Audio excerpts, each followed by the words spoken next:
بسم اللہ الرحمن الرحیم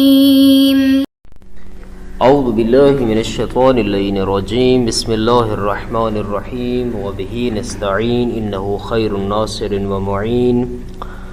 رب اشرح لی صدری ویسر لی امری واحلل عقدۃ من لسانی یفقہوا قولی۔ ہماری بحث استصحاب کے بارے میں ہو رہی ہے کہ جہاں پہ ہم عرض کر چکے ہیں کہ استصحاب کسے کہتے ہیں، پھر ہم نے یہ بھی عرض کیا ہے کہ استصحاب کہاں پہ جاری ہوتا ہے، مجرائے استصحاب کیا ہے، پھر یہ بھی عرض کر چکے ہیں کہ استصحاب اور قاعدہ یقین میں کیا فرق ہے، اور کیا قاعدہ یقین حجت ہوتا ہے یا حجت نہیں ہوتا، اور پھر استصحاب کی حجیت پر جو دلیلیں قائم کی گئی ہیں قدماء اس کے بارے میں کیا کہتے ہیں، ان کے ادلہ کو پیش کیا گیا اور صاحب کتاب نے ان کو رد بھی کر دیا، اور پھر متاخرین جو استصحاب کی حجیت پر سنت سے استدلال کرتے ہیں اس کو تفصیل کے ساتھ بیان کر دیا گیا ہے۔ آج سے جو ہے وہ استصحاب کی تنبیہات بیان ہو رہی ہیں کہ انہوں نے 5 تنبیہات کو ذکر فرمایا ہے کہ آج جو ہے انشاءاللہ پہلی تنبیہ اور دوسری تنبیہ کا ایک حصہ جو ہے وہ ڈسکس کریں گے اور پڑھیں گے۔ پہلی تنبیہ کے اندر جو ہے وہ فرماتے ہیں کہ استصحاب کے اندر جب ہم نے کہا ہے کہ یقین سابق اور شک کے لاحق ہونا ضروری ہے تو وہاں پر شک سے مراد فعلیت الشک ہے، یعنی شک کا فعلی ہونا یہ ضروری ہے۔ اس کا مطلب کیا ہے؟ اس کا مطلب یہ ہے کہ کسی بھی یقین سابق کا استصحاب اس وقت ہو سکتا ہے کہ جب بعد میں طاری ہونے والا اور عارض ہونے والا شک فعلی ہو، یعنی ابھی فعلاً مجھے اس چیز کے بارے میں شک ہو رہا ہے، اب میں اسی یقین سابق کو جاری کروں گا۔ لیکن اگر یہ شک فعلی نہ ہو بلکہ فرضی ہو، مثلاً ایک بندہ اسے کسی چیز کے بارے میں یقین ہوتا ہے اور پھر مثلاً اسے طہارت کا یقین ہے، اب طہارت کے جو ہے وہ یقین کے بعد اب یہاں پر جو ہے وہ کوئی ایسا کام کر بیٹھتا ہے کہ بعد میں جو ہے وہ کہتا ہے کہ اگر مجھے شک ہوا ہوتا تو میں مثلاً استصحاب طہارت جاری کرتا، تو اس طرح کا جو ہے وہ استصحاب جاری کرنا درست نہیں ہے۔ اس کی ایک مثال جو ہے وہ یوں فرض کر سکتے ہیں کہ مثلاً ایک بندے کو 10 بجے یقین ہے کہ میں محدث ہوں، یعنی مجھ پر جو ہے وہ طہارت کرنا واجب ہے۔ اب یہاں پر اس کو شک نہیں ہوا، بعد میں جو ہے کسی بھی قسم کا شک نہیں ہوا، اس سے طہارت کا حدث ہونے کا یقین تھا، بعد میں شک نہیں ہوا، پھر اسی جو ہے وہ حدث والی کیفیت سے غافل ہو گیا اور غفلت کی صورت میں اس نے نماز پڑھ دی۔ اب نماز ظہر کا جو وقت ہو چکا تھا اور اس کو انجام دے چکا، تو نماز کے بعد اسے یاد آیا کہ میں تو پہلے جو حالت حدث میں تھا۔ اب یہاں پر کہنا یہ چاہتے ہیں کہ یہ اگر یوں فرض کرتا ہے کہ نماز سے پہلے اگر مجھے اس حدث کے بارے میں شک ہوا ہوتا تو میں استصحاب حدث کرتا، پس استصحاب حدث کی صورت میں ثابت ہو جاتا کہ میں ناپاک ہوں، اور ناپاکی کی صورت میں پھر جو بعد میں نماز پڑھی ہے وہ میری نماز آٹومیٹکلی باطل شمار ہے، یعنی وہ میری نماز درست نہیں ہے۔ تو فرماتے ہیں کہ یہ جو تقدیری شک ہے کہ اگر مجھے نماز سے پہلے شک ہوا ہوتا تو میں استصحاب حدث جاری کرتا اور نماز کو باطل سمجھتا، اور اب بھی جو ہے وہ چونکہ مجھے یاد نہیں رہا ہے تو لہٰذا میری نماز باطل ہے۔ فرماتے ہیں کہ نہ، یہ جو فرضی شک ہے، یہ جو فرض کر رہا ہے شک کو، تو یہ فقط فرض کرنا جو ہے وہ استصحاب کو جاری کرنے کے لیے کافی نہیں ہے، بلکہ فعلاً شک ہونا چاہیے۔ اب جب جو ہے فرض کر رہا ہے تو اب نماز کا کیا حکم ہے؟ چونکہ اگر استصحاب جو حدث جاری کیا جائے تو آٹومیٹیکلی اس کی نماز باطل ہونی چاحیے۔ اب نماز کا کیا حکم ہے؟ فرماتے ہیں کہ یہاں پر قاعدہ فراغ جاری ہوگا۔ جب قاعدہ فراغ جاری ہوگا تو اس صورت میں ہم کہیں گے کہ یہ جو نماز پڑھ چکا ہے اس کی نماز درست ہے۔ اب قید فراغ کیا ہوتا ہے؟ قید فراغ یہ ہے کہ مثلا جو عمل کر چکا ہے، عمل کرنے کے بعد اسے اگر کسی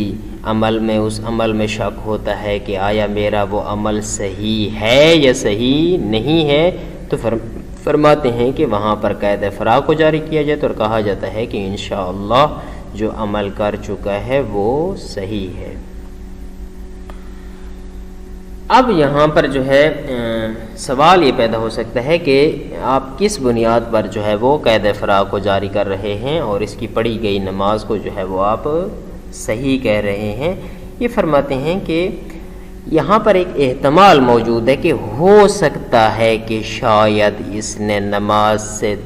تھوڑی دیر پہلے جو ہے وہ وضو کیا ہو اور اس اپنے یقینی حدث کو رفع کیا ہو، تو بس اس احتمال کا موجود ہونا اس پڑھی گئی نماز کو صحیح کرنے کے لیے کافی ہے۔ تو فرماتے ہیں کہ بس تنبیہ اول کے اندر کہ شک کا فعلی ہونا ضروری ہے، پس اگر شک فرضی ہوگا کہ اگر یہ ہوتا تو میں استصحاب کو جاری کرتا، اور پھر اس اگر کی بنیاد پر جو ہے وہ جو استصحاب کے جاری کرنے پر جو احکام لاگو کیے جاتے ہیں اور نافذ کیے جاتے ہیں ان کو اب نافذ کرنے بیٹھ جائے، مثلا کہے کہ میری نماز ظہر جو ہے وہ باطل ہے، فرماتے ہیں کہ نہ، یہ فرضی جو ہے جو شک ہے، جو تقدیری شک ہے، فرماتے ہیں اس کی بنیاد پر استصحاب کے احکام جو ہے وہ لاگو اور جاری نہیں ہوں گے، اور معنی نفی میں جو ہم نے مثال دی ہے ایسے مورد میں قاعدہ فراغ کو جاری کیا جاتا ہے، اور جو عمل انجام پا چکا ہے وہ صحیح اور کافی ہوتا ہے۔ کیوں ہوتا ہے؟ اس کی وجہ جو ہے ہم عرض کر چکے ہیں۔ تنبیہ ثانی کے اندر جو ہے وہ فرماتے ہیں کہ یہاں پر تنبیہ ثانی استصحاب کلی کے بارے میں ہے۔ استصحاب جو ہے دو طرح کے جاری کیے جاتے ہیں، بسا اوقات جو ہے وہ استصحاب جاری کیا جاتا ہے استصحاب فرد، اور بسا اوقات جو ہے وہ کہا جاتا ہے استصحاب کلی، یعنی استصحاب کلی جاری کیا جاتا ہے۔ البتہ کلی جو ہے وہ بھی فرد سے مل کر ہی بنتی ہے، فرد کے علاوہ اس کا کوئی اپنا وجود نہیں ہوتا ہے۔ مثلا کہا جاتا ہے کہ ھذا زیدن، یہ جو ہے وہ زید ہے۔ اب یہ ہم فرد کر رہے ہیں کہ یہ زید جو ہے وہ ایک فرد ہے، لیکن اسی کو جو ہے وہ کلی شکل میں بھی لے سکتے ہیں کہ مثلا کہہ سکتے ہیں ھذا انسان، اب یہ بھی کہنا جو ہے وہ درست ہے۔ اب بعض موارد ایسے آتے ہیں کہ جہاں پر استصحاب فرد کرنا درست ہوتا ہے، لیکن ہم یہاں پر تنبیہ ثانی کے اندر 3 اقسام کو بیان کریں گے کہ جہاں پر استصحاب فرد کا جاری کرنا درست نہیں ہوتا ہے، بلکہ وہاں پر لازم اور ضروری ہوتا ہے کہ وہاں پر استصحاب جامع کو، استصحاب کلی کو جاری کیا جائے کہ جو 2 فردوں کے درمیان مشترک ہے۔ یہاں پر جو ہے وہ 3 قسمیں ہیں۔ پہلی قسم میں جو ہے وہ فرماتے ہیں کہ ایک کلی کسی فرد کے ضمن میں متحقق ہوئی ہے، اب اس کا متحقق ہونا یقینی اور قطعی ہے۔ اب بعد میں ایک ٹائم گزر جانے کے بعد ہمیں شک ہوتا ہے کہ کلی کا وہ فرد باقی ہے یا جو ہے وہ باقی نہیں ہے بلکہ مرتفع ہو چکا ہے۔ تو اب یہاں پر ہم نے چونکہ عرض کیا ہے کہ کلی جو ہے وہ افراد کے علاوہ متحقق نہیں ہوتی ہے، فرد ہوگا تو کلی ہوگی۔ اس کی مثال یوں دی جا سکتی ہے کہ مثلا ہمیں معلوم ہے کہ گھر کے اندر زید جو ہے وہ موجود تھا۔ اس کا مطلب کیا بنتا ہے؟ اس کا مطلب یہ بھی بن سکتا ہے کہ آپ کہہ سکتے ہیں کہ گھر میں ایک انسان موجود تھا۔ اب یہاں پر موجود ہونے کے بعد ہمیں ایک ٹائم کے بعد شک ہوتا ہے کہ آیا وہ زید یا آیا وہ انسان اب بھی موجود ہے یا موجود نہیں ہے، تو یہاں پر قسم اول میں فرماتے ہیں کہ یہاں استصحاب فرد بھی جاری ہو سکتا ہے اور استصحاب کلی بھی جاری کیا جا سکتا ہے۔ اگر استصحاب فرد کریں گے تو کہیں گے کہ زید اب بھی گھر کے اندر موجود ہے، اور اگر استصحاب بقائے کلی کریں گے تو کہیں گے کہ ایک انسان ہے کہ جو اس وقت بھی گھر میں موجود ہے۔ اس کے اگر آپ شرعی مثال دیکھنا چاہیں تو یہ بھی دے سکتے ہیں کہ مثلاً ایک بندے کو حدث اکبر اس سے سرزد ہوا ہے، یعنی اس سے جو ہے وہ جنابت سرزد ہوئی ہے۔ اب جنابت جنبی ہو گیا ہے، غسل اس پہ واجب ہو گیا ہے۔ اب یہاں پر ایک ٹائم گزر جانے کے بعد شک ہوتا ہے کہ آیا میں نے کوئی ایسا کام انجام دیا ہے کہ جو اس جنابت کو رفع کرنے والا ہو، یا ایسا کام انجام نہیں دیا ہے، تو یہاں پر جو ہے وہ آٹومیٹکلی کیا کرے گا، استصحاب حدث اکبر کو جاری کرے گا اور کہے گا کہ جی ہاں اب بھی جو ہے وہ میں حالت جنابت پر باقی ہوں، اور جنابت کی جتنے بھی آثار ہوتے ہیں جس طرح کے مساجد میں ٹھہرنا یا مثلاً مسجد نبوی ہو گیا یا مسجد حرام، وہاں سے فقط گزرنا، کہتے ہیں یہ اس کے لیے پھر جائز نہیں ہوگا، چونکہ استصحاب حدث اکبر ہے تو حدث اکبر کی صورت میں یہ والے کام کرنے جائز نہیں ہے۔ بس یہاں پر استصحاب فرد بھی جاری ہو رہا ہے، یعنی حدث اکبر کا استصحاب، اور ایک اور استصحاب بھی یہاں پہ جاری ہو سکتا ہے جسے استصحاب کلی کہتے ہیں۔ وہ کون سا ہے کہ ایک اوورال ایک حدث کا استصحاب کرے، یعنی لفظ حدث جو کلی ہے اس کا استصحاب اگر جاری کرنا چاہتا ہے تو وہ بھی کر سکتا ہے، چونکہ جب استصحاب حدث کرے گا کہ میں پہلے محدث تھا، اب شک ہوتا ہے کہ محدث ہوں یا نہیں، تو استصحاب جاری کرے گا کہ میں اب بھی محدث ہوں۔ لیکن جب استصحاب کلی جاری کرے گا تو فرماتے ہیں کہ اس استصحاب کلی کے ذیل میں جنابت بھی آ جائے گا، اور جنابت کے علاوہ جو دیگر احداث ہیں وہ بھی آ جائیں گے، اور ان کے احکام بھی پھر اس پر مترتب ہوں گے۔ مثلاً جو ہے وہ خود حدث کا جو ہے ایک حکم یہ ہوتا ہے کہ قرآن مجید جو ہے اس کے الفاظ کو جو ہے وہ بندہ نہیں چھو سکتا ہے اگر وضو کی حالت میں نہیں ہے، تو بس یہ والے جو احکام ہیں وہ بھی اس پر لاگو ہوں گے۔ پس نتیجہ جو ہے وہ یہ نکلتا ہے کہ یہاں پر استصحاب فرد کو اگر جاری کرنا چاہتا ہے تو استصحاب فرد بھی جاری ہو سکتا ہے، اور اگر استصحاب کلی کو جاری کرنا چاہتا ہے تو استصحاب کلی کو بھی جاری کر سکتا ہے۔ ترجمہ انتہائی آسان ہے، فرماتے ہیں کہ فی تنبیہات الاستصحاب التنبیہ الاول فی فعلیت الشک، پہلی تنبیہ اس بات میں ہے کہ شک کا فعلی ہونا ضروری ہے، کیونکہ استصحاب کے دو رکن ہوتے ہیں، یقین سابق اور شک کے لاحق، تو جو شک کے لاحق ہے اس کا فعلی ہونا یہ ضروری ہے۔ یشترط فی الاستصحاب فعلیت الشک، شرط لگائی گئی ہے استصحاب کے اندر کہ شک فعلی ہونا چاہیے، فلا یفید الشک التقدیری، پس شک کے تقدیری اور شک کے فرضی مفید استصحاب نہیں ہوگا۔ فلو تیقن الحدث من دون ان یشک ثم غفل وصلی، پس اگر ایک بندے کو حدث کا یقین ہے، اب یقین ہونے کے بعد بغیر اس کے کہ اس میں شک کرتا اور استصحاب کو جاری کرتا، ثم غفل، غافل ہو گیا، وصلی، اور اسی غفلت میں نماز پڑھ دی، ثم التفت بعدها، پھر نماز پڑھنے کے بعد ملتفت ہوا، متوجہ ہوا کہ وہ میں تو حالت حدث میں تھا۔ اب یہاں پر فشک فی طہارتہ من حدثہ السابق، پس یہاں پر شک کر رہا ہے کہ وہ جو پہلے حالت حدث میں تھا آیا اس کے بعد میں نے کوئی طہارت کی ہے یا نہیں کی ہے، تو فرماتے ہیں آیا یہاں پر استصحاب حدث کر سکتا ہے یا نہیں، فرماتے ہیں فلا یجری الاستصحاب، یہاں پر استصحاب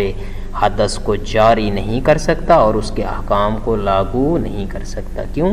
لأن الیقین بالحدث، چونکہ حدث کے بارے میں یقینی ہونا وَإِنْ كَانَ مَوْجُودًا قَبْلَ الصَّلَاةِ اگرچہ نماز سے پہلے یہ یقین بالحدث اس کو حاصل ہے، یہ اس کا یقین حدث کے بارے میں نماز سے پہلے موجود ہے، لَكِنَّهُ لَمْ يَشُكْ لِغَفْلَتِهِ لیکن غفلت کی وجہ سے یقین کے بعد اس کو شک طاری نہیں ہوا،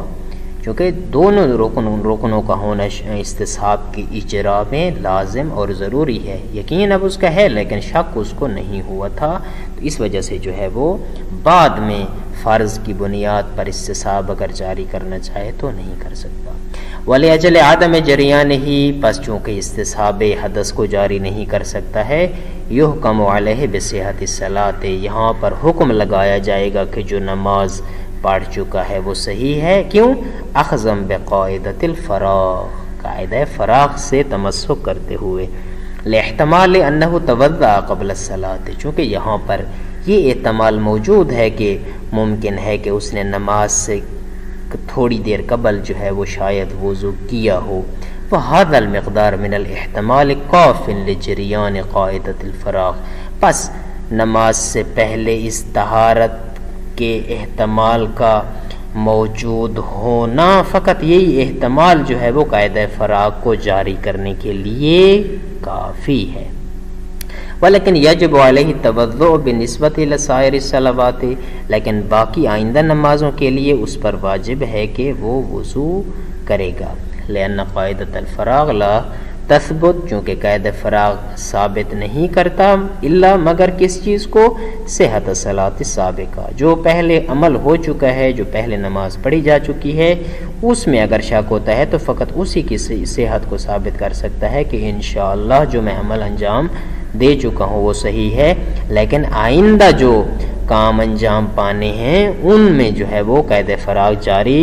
نہیں ہو سکتا۔ وَأَمَّا الصَّلَوَاتُ الْآتِيَةُ فَهِيَ رَهْنُ احراز طہارت پس جو آنے والی نمازیں ہیں وہ اس بات کی مرہون ہیں کہ وہاں پر طہارت کا محرز اور ثابت ہونا یہ ضروری ہے۔ وَهَذَا بِخِلَافِ مَا اور یہ مورد اس مورد کے خلاف ہے اذا كان علی یقین من الحدث کہ ایک بندے کو جب حدث کا یقین ہوتا ہے ثم شک فی وضوئہ پھر اس کو وضو میں شک ہوتا ہے کہ آیا اس حدث کے بعد میں نے وضو کیا بھی ہے یا نہیں کیا، پھر ومع ذالک پھر اس شک کے بعد غافل ہو جاتا ہے۔ اب یہاں پر یقین سابق بھی موجود ہے حدث کا اور شک لاحق بھی ہے، پھر غافل ہو جاتا ہے، وصلی اور نماز پڑھ لیتا ہے، والتفت بعدہا اب نماز کے بعد متوجہ ہوتا ہے کہ بھئی میں نے وہ جو نماز پڑھی ہے وہ تو حالت حدث میں تھی، تو اب یہاں پر فالصلاۃ محکومۃ بالبطلان یہاں پر یہ جو نماز پڑھ چکا ہے اس پر حکم لگایا جائے گا کہ یہ نماز باطل ہے، کیوں؟ لتمامیت ارکان الاستصحاب چونکہ یہاں پر وہ جو استصحاب حدث ہے اس کے ارکان تام و تمام ہیں، اس لیے جو نماز پڑھ چکا ہے وہ حالت حدث میں ہے جبکہ نماز میں طہارت کا ہونا شرط ہے، اس اعتبار سے یہاں پر فالصلاۃ محکومۃ بالبطلان۔ وَإِنْ أَنَّهُ تَوَضَّأَ بَعْدَ الْغَفْلَةِ اگرچہ یہاں پر بھی احتمال دیا جا سکتا ہے کہ ہو سکتا ہے کہ اس غفلت کے بعد اس نے نماز سے تھوڑی دیر پہلے وضو کر لیا ہو، لیکن یہاں پر فرماتے ہیں کہ اب قاعدہ فراغ کو جاری نہیں کر سکتا ہے چونکہ اس سے پہلے ایک قاعدہ استصحاب جو ہے اس پر آ چکا ہے، اب یہاں پر اس کی نماز باطل۔ التنبیہ الثانی فی استصحاب الکلی دوسری تنبیہ جو ہے وہ استصحاب کلی کے بارے میں ہے۔ المراد من استصحاب الکلی ہوا استصحاب الجامع بین الفردین استصحاب کلی سے مراد جو ہے ایک ایسا استصحاب ہے کہ جو دو فردوں کے درمیان جامع ہوتا ہے، کیسے کا استصحاب الانسان المشترک بین زید و عمر مثلا ایک انسان کا استصحاب کرنا ہوتا ہے کہ جو زید اور عمر کے درمیان مشترک ہے، وقع استصحاب طلب الجامع بین الوجوب والندب یا مثلا ایک طلب کا جو ہے وہ استصحاب کرنا ہوتا ہے کہ جو وجوب کو بھی شامل ہوتی ہے اور ندب کو بھی شامل ہوتی ہے۔ وَلَهُ أَقْسَامٌ ثَلَاثَةٌ پس اس استصحاب کلی کی تین قسمیں ہیں۔ آج پہلی قسم پڑھیں گے القسم الاول من استصحاب الکلی۔ پہلی قسم کیا ہے؟ اذا علم بتحقق الکلی فی ضمن فرد ایک فرد کے ضمن میں کلی کے متحقق ہونے کا علم ہے، ثم شک فی بقائہ و ارتفاعہ پھر اس کو اس کلی کے باقی رہنے اور مرتفع ہونے کا شک ہوتا ہے کہ باقی ہے یا مرتفع ہو چکی ہے، فلا محالۃ یشک فی بقاء الکل وارتفاعہ۔ اب یہاں پر لامحالہ طور پر جو ہے فرد میں جو ہے وہ بقا اور اس ارتفاع میں شک، گویا کہ کلی کے بقا اور ارتفاع میں شک ہے۔ فائدہ علم بوجود زید فی الدار، پس اگر معلوم ہے کہ زید گھر میں موجود تھا، فقد علم بوجود الانسان فیہا، پس یہ بھی معلوم ہو چکا ہے کہ گویا کہ ایک انسان گھر میں موجود تھا۔ فائزہ شک فی بقائہ فیہا، پس اگر شک کیا جاتا ہے کہ آیا اب بھی وہ زید باقی ہے یا نہیں، تو یہاں پر یجری ہونا کا استصحابان، یہاں پر دو استصحاب جاری ہوں گے۔ پہلا استصحاب بقاء الفرد، استصحاب بقاء فرد بھی جاری ہو سکتا ہے یعنی زید کے موجود ہونے کا، اور دوسرا استصحاب بقاء الکلی، استصحاب بقاء کلی بھی جاری ہو سکتا ہے یعنی انسان کے موجود ہونے کا۔ وَهَكَذَا إِذَا صَارَ مُحْدِثًا بِالْحَدَثِ الْأَكْبَرِ، شرعی مثال یہ ہے کہ ایک بندہ حدث اکبر کے ذریعے سے محدث ہو گیا ہے یعنی جنابت آ گئی ہے، وَشَكَّ فِي ارْتِفَاعِهَا بِالرَّافِعِ، اب شک کر رہا ہے کہ آیا کوئی رافع آیا ہے جس نے اس حدث کو رفع کیا ہے، تو یہاں پر اس کے لیے جائز ہے کہ استصحاب جنابت کرے۔ فَيَتَرَتَّبُ عَلَيْهِ جَمِيعُ آثَارِ الْجَنَابَةِ، یہاں پر پھر استصحاب جنابت کرنے کے بعد جنابت کے سارے آثار اس پر مترتب ہوں گے۔ کیسے؟ مکحرمۃ المکث فی المساجد وعبور المسجدین شریفین، مسجد میں ٹھہرنا جائز نہیں ہے، مسجد نبوی اور حرام سے گزرنا جائز نہیں ہے۔ جس طرح استصحاب حدث اکبر جائز ہے جنابت کا، اس طرح کما یجوز استصحاب الکلی، ایک استصحاب کلی بھی یہاں پہ کر سکتا ہے کہ وہ کیا ہے؟ اصل الحدث الجامع بین الجنابت وسائر الحدث، ایک حدث کا استصحاب کرے جو کلی ہے، جو جنابت کو بھی شامل ہے اور باقی احداث کو بھی شامل ہے۔ فیترتب علیہ اثر نفس الحدث الجامع، پس اس صورت میں اگر ایک جامع حدث کا استصحاب کرتا ہے تو ایک جامع حدث والے آثار اس پر مترتب ہوں گے۔ مثلا کتابت قرآن جو ہے اس کو مس کرنا، اس کے الفاظ کو مس کرنا جائز نہیں ہے۔ صلی اللہ علیہ سیدنا